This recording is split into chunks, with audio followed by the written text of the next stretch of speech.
மாத்திட்டே இருப்பேன். அது கப்சிப்புன்னு கேட்டு ஃபாலோ பண்ணணும். அதை விட்டுட்டு ஏதாவது அடாவடித்தலை பண்ண நினைச்ச உன்னை கண்ட துண்டமா வெட்டி கழிச்சு போட்டுடுவேன். ஹொக்கோம், டைகர் கா ஹொக்கோம்.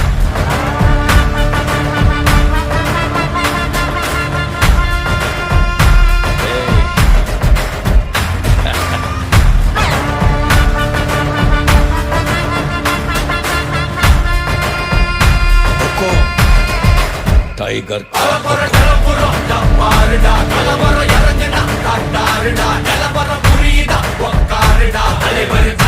Super star